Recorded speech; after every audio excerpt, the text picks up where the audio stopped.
It's purely valuation. Yep, so the A-list is fully modeled out. We've got a very good price where we want to get in. And often we'll wait years, literally wait years until we get to that price. But then when it gets there, we don't really want to muck around too much because you're not going to get too many opportunities. Same both ways, because so generally your idea coming into the portfolio should at least be better than the average value discount across the portfolio.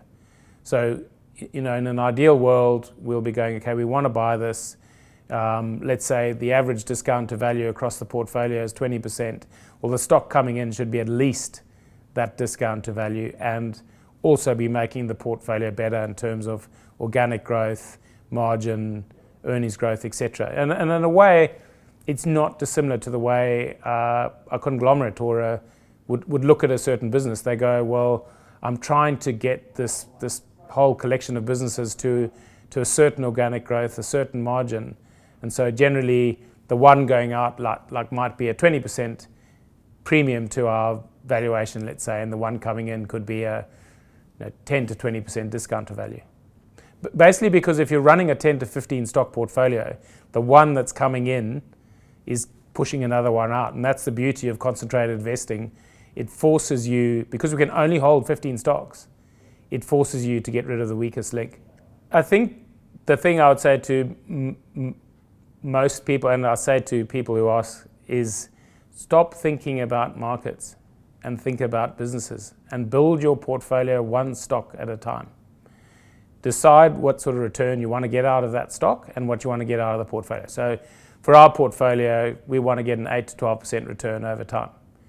So as you said at the beginning, that's just a function of earnings growth, multiple contraction or expansion, and dividends. Like I say to the team, it's basic maths. So, and then buy something that you understand where your probabilities of being right are high. Because, so going back to what's the theme at the moment? The theme at the moment is the US is expensive, buy Europe and Japan because they're cheap, and buy value stocks. But you can also edit that to saying, okay, sell all your really good businesses to buy more cyclical businesses because the world's uncertain and we're concerned about the economy. Now, if you're running a conglomerate, there is no way as a rational business person you would be shedding all your good businesses to go and buy a whole lot of rubbish or more cyclical businesses. So you have to be disciplined on valuation, but don't give up, winning great businesses just because you want to go and trade some lesser quality business. Obviously, if a great business becomes overpriced, you're not going to get your 8 to 12% return. So you have to sell it. So don't, the media keep talking about value, growth, US, Europe, Japan, big themes. And don't get sucked into themes as well. There's all sorts of themes out there now.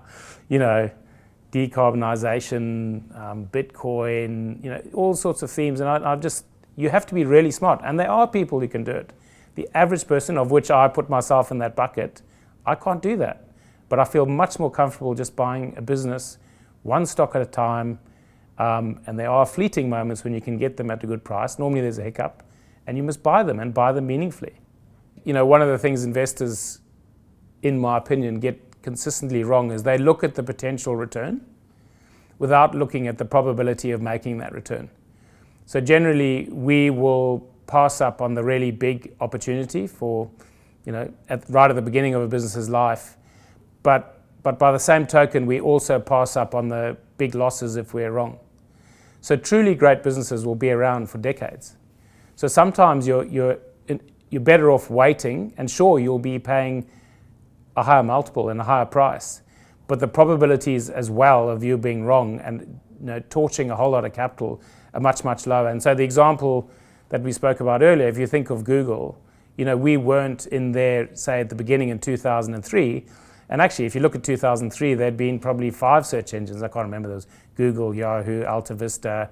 There'd been a few, but by the time Google was well established, sure, you'd given up on a lot of the upside, but there was still a long, long runway to come ahead. But where now you were, if you like, investing more than speculating. you'd narrow down the range of probabilities, and the chances of you being wrong were much, much lower. And at the end of the day, you've got to go back to saying, what am I trying to do?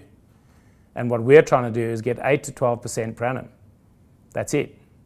So we don't have to get 50% per annum. We're willing to forego that. What we don't want to do is lose 90% of the capital in that position, because that's what causes our clients to sleep really badly at night, and us too.